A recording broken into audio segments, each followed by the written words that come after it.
Eu sempre trabalhei aqui no Brasil para a gente conseguir regularizar e trazer as pessoas da Palestina que quisessem vir para cá. Eu nunca precisei ajudar minha família, minha própria família, a vir para o Brasil. Essa foi a primeira vez, na Cisjordânia. Tá. Essa foi a primeira vez.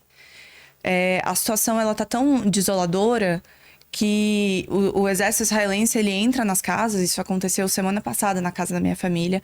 E aí eles levaram dentro da minha cidade 50 pessoas presas, sem acusação alguma.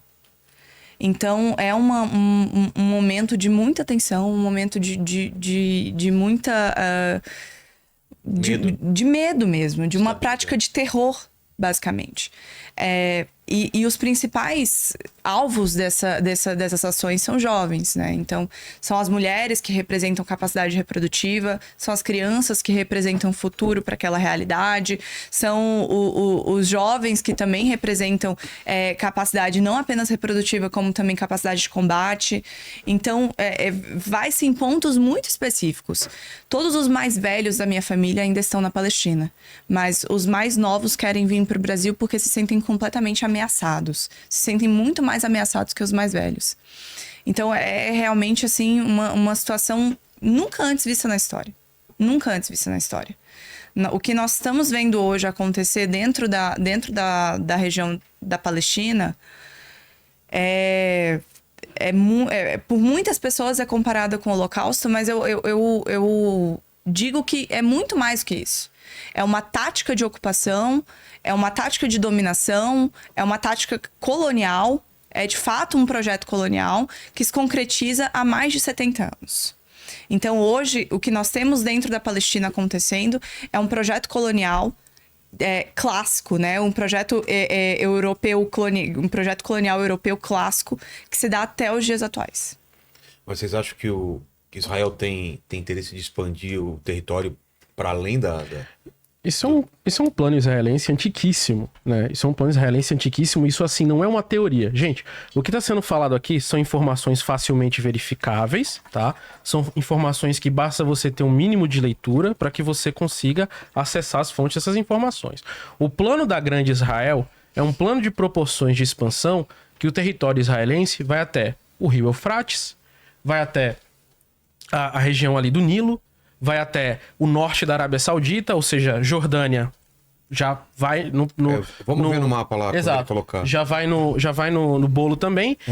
O Bezalel Smotrich, então, inclusive, falou isso essa semana. O plano é expandir Israel até Damasco, até a Arábia Saudita. Damasco na Síria. Exato. Esse é o plano da Grande Israel. Então, assim, todos esses territórios, eles continuam em contínuo avanço. Porque a estratégia israelense é uma estratégia extremamente, assim, maquiavélica. Porque como é que ela funciona? Vamos lá. Por que hoje existe o Hezbollah no Líbano, Israel está atacando o Líbano, existe problemas no Líbano? Por quê? E porque, por exemplo, o Egito não quer receber os refugiados palestinos. Isso aí tá tudo relacionado. Por que isso acontece? Você teve, depois da Nakba, um grande influxo de imigrantes e refugiados palestinos que foram forçados a deixar suas casas e estabelecer no Líbano. Você teve um deslocamento de uma população imensa cujo foco de resistência passa a ter como base o sul do Líbano. Então, Israel usa isso como pretexto para avançar sobre o Líbano. Atacar o território libanês, matar a população libanesa. E o faz também no Egito. Por isso que o Egito não quer, porque... Exato, não é por questões humanitárias, é por segurança territorial, que funciona basicamente da seguinte forma. Toda vez que Israel quer um território que ela quer anexar, ela envia uma massa enorme de pessoas que ela expulsa, de palestinos que ela expulsa daquele território.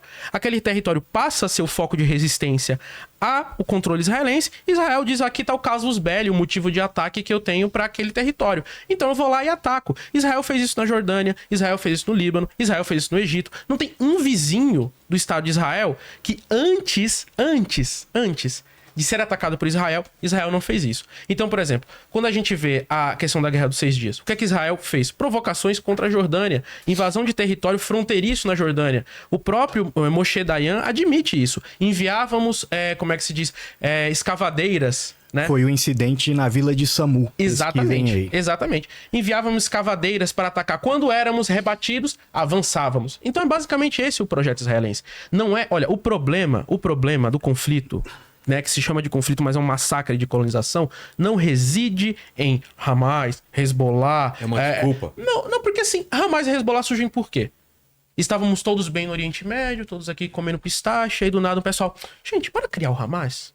Vamos criar o Hezbollah? Não! Surge justamente todas as lideranças do Hamas são crianças que foram expulsas à base da bala por Israel quando eram na sua primeira infância. Ahmed Yassin, o fundador, digamos, a cabeça religiosa do Hamas que foi assassinado por Israel, teve essa infância. O próprio Yahya Sinwar, o próprio Ismail Haniyeh, perdeu 60 membros da sua família. Então, essas pessoas, elas, desde que vêm ao mundo, que tocam os pés no chão da terra onde elas nascem, elas são perseguidas, achincalhadas e passam a vida inteira indo de prisão para prisão ou refugiando de um lugar para o outro. Eu conheci uma refugiada aqui no Brasil, uma moça que eu perguntei para ela assim, onde é que você veio? Aí ela ficou assim, ela parou e falou para mim, eu vim da Síria. Você veio da Síria? Veio da Síria mesmo, com esse sotaque? Não, na verdade eu sou da Palestina. E na verdade eu era do sul da Palestina, minha família foi pro norte, aí depois a gente teve que ir pra Síria, agora a gente tá no Brasil. Que vida é essa, gente? Que vida é essa? Então, assim, é esse o nível de limpeza etnossocial que está sendo feito. Isso não é uma coisa que população nenhuma é submetida, exceto os nativos americanos, tá? E o que é que isso gerou pra eles? Um total desaparecimento. Hoje em dia você tem uns focos assim de, sei lá, 100 pessoas morando aqui, 50 ali, fazemos uma passeata em Nova York do Dia do Índio. A gente faz uma estátua aqui e dança ao redor. E é isso, é um desrespeito terrível. Então, assim, o massacre que está acontecendo agora em Gaza é algo que vai ficar de proporções históricas, porque é o quê? Na história... crianças que estão vendo isso vão crescer com bem... ódio. Não é nem isso. As crianças que estavam antes, elas já estavam crescendo ódio. O ódio não é uma novidade. Ah. Sabe qual é a novidade? Quando o rei Leopoldo fez um massacre, né, no Congo, quando Hitler mandou os judeus para Auschwitz, para Treblinka, enfim, para todos os campos de extermínio, quando você teve a Alemanha matando os Herero e os Nama na Namíbia e mandavam, né, as mulheres Herero rasparem os crânios do seu marido depois de matarem, os alemães faziam inclusive isso, né? Não tinha ninguém filmando. Absolutamente ninguém filmando. Ninguém filmando.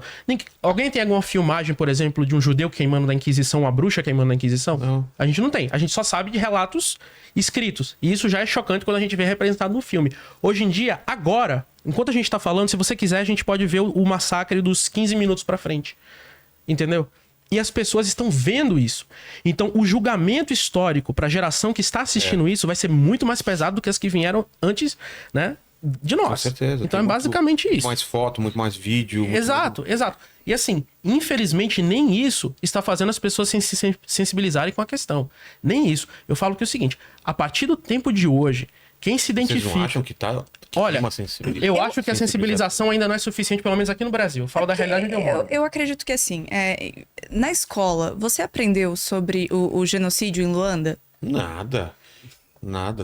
Você aprendeu sobre genocídio? Qualquer genocídio que sobre a história da África, a gente não aprendeu sobre nada, né? Então, a história europeia, né, que a gente aprende. Então, é muito mais difícil para nós, que fomos criados nessa lógica, termos empatia com corpos que não são brancos. Exato. Faz sentido. Exatamente. É cruel, mas faz sentido. É uma desumanização dos palestinos desde o primeiro momento. Quando o fundador, né, o dito fundador do sionismo, que é o Theodore Herzl, falava pros líderes dos países naquela época, advogando pela criação de Israel, ele nos chamava a Palestina de canto infecto e doente. Chamavam os palestinos de incivilizados. Então, a desumanização dos palestinos vem há muitos anos. É um processo centenário. E para a gente reverter esse processo, demora muito. A própria escravidão no Brasil traz para nós um exemplo disso. Para nós passarmos a identificar o que é o racismo estrutural dentro das nossas colunas sociais, foi preciso muitos anos. Agora, nesse século, que a gente está começando a falar sobre racismo estrutural. Então, claro que o vídeo traz essa noção de humanidade. O vídeo da menina carregando o menininho, o vídeo da mãe chorando com a criança no colo, a foto do ano passado, que era uma tia abraçada num corpo, isso traz a humanidade. Mas para aquela pessoa que vai em qualquer vídeo ou qualquer foto dessa falar que não falte pólvora a Israel, para ele, nós não somos humanos. Nós, palestinos, somos baratas, que podem ser exterminadas.